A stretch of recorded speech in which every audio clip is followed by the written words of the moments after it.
When we were planning to go to the Bahamas, we couldn't quite decide whether it would be better to go with our young kids to Atlantis or Baha, so we went to both. We thought it might be useful to give a comparison for other families trying to decide between these two resorts. For background, our kids turned 5 a few days before our first trip, but they're quite small. They're twins. For all practical purposes, we're about the size of an average 3-year-old, so you can use that as a reference if you're wondering what kind of rides a 3 or 4-year-old might be able to get on at these water parks. Another useful thing to know is that we are not really beach people. We have never gone to a beach vacation where you just sit and relax for a week. We go to places where we can do things like Disney World in New York City. So one of the things we were wondering as we booked this vacation was how long can we stay at these resorts and will there be enough to do? We booked 6 nights in the Bahamas, 3 nights at Atlantis, and then 3 nights at Baha. We thought we'd do Atlantis first because from what we read, it seemed to be the more busy and chaotic resort. So if it was like a busy theme park, it would be nice to unwind at a place like Baha afterwards, before flying home. Included in this review is also our perspective and footage from a second trip we made where we stayed 6 nights in Atlantis 2 years later. Let's start with a comparison of the grounds. I was surprised to find on their internet that Baha is 1,000 acres while Atlantis is said to be 400 acres. It doesn't feel like that at all. Atlantis seems much bigger with its 5 hotels, while Baha has 3 hotels and feels more like half the size. Some might prefer a more compact feeling resort as it means a lot less walking. If we were vacationing as a couple, a smaller resort might actually be what we want.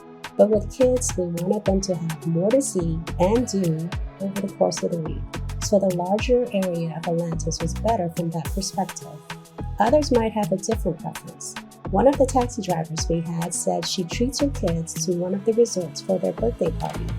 The kids prefer Baha because it is smaller so they can get to everything quickly. The one thing we didn't like about the Baha layout was the casino being the centerpiece of the building. In the Grand Hyatt at least, every time we came down the elevator and went out, we had to go through the casino. We'd rather take the kids through something like the lobby of the Royal Tower at Atlantis. While Atlantis is definitely bigger, Baha is probably nicer. By nicer, we mean it feels newer and more high-end than Atlantis. Atlantis feels like Disney with heavily themed areas including the pools.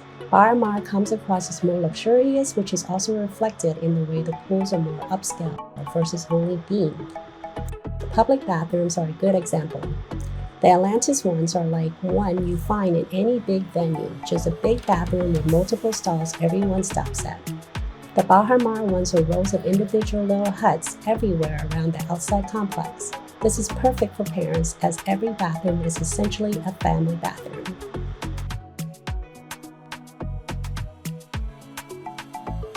Atlantis Water Park, like the rest of the grounds, is spread everywhere and very large. Baha has a water park that feels like a separate entity. You walk to the end of the resort and then you enter at the admission gates. While both have their share of thrill rides, we'll focus on the part that is relevant to parents of younger children.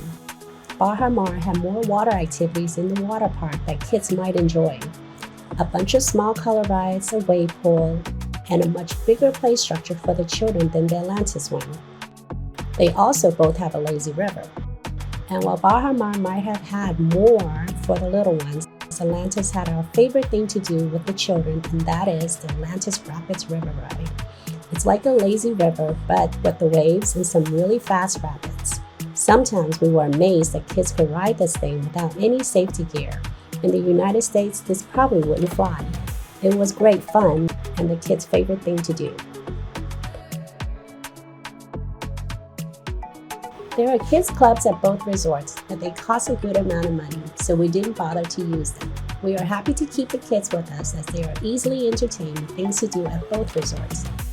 At Baha there are flamingos out daily, a wildlife sanctuary, and some animals in the water that the kids can swim up to and look at.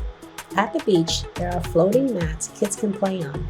They also have a nightly water show set to music much like the Bellagio in Vegas.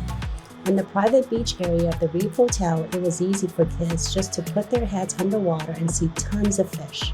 At Atlantis, there is a sizable aquarium to visit in the main hotel.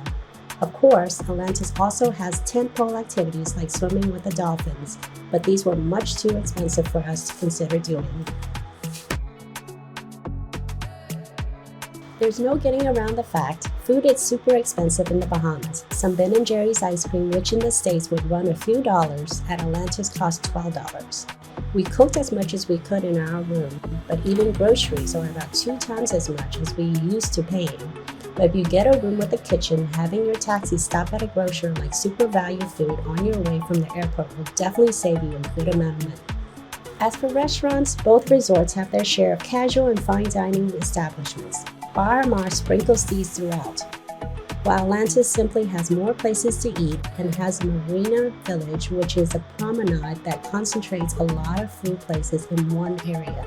This was another fun evening activity to do with the kids, just walk around this outdoor mall.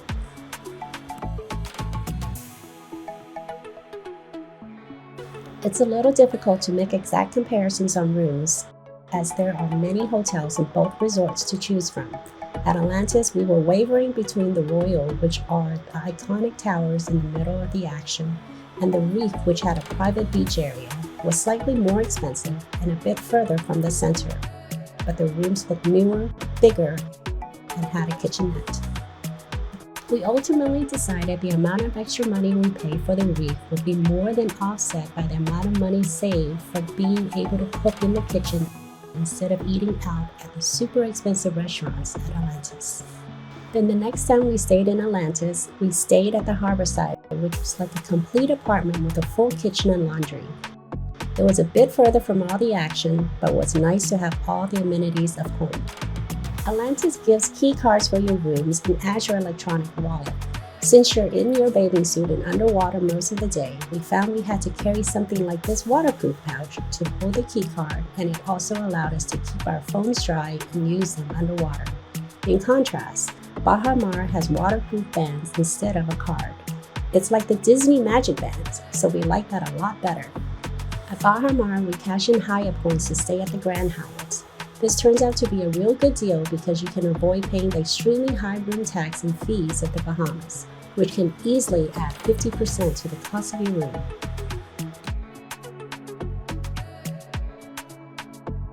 So, if we had to do this again, what would we choose for a family with young kids?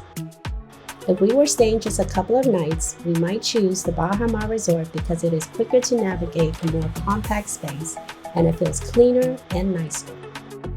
But if we're staying longer, we would go to Atlantis because there's a lot more to keep the family and kids occupied for longer. We follow our own advice, which is why, when we did make that second trip to the Bahamas, we stayed 6 nights at Atlantis.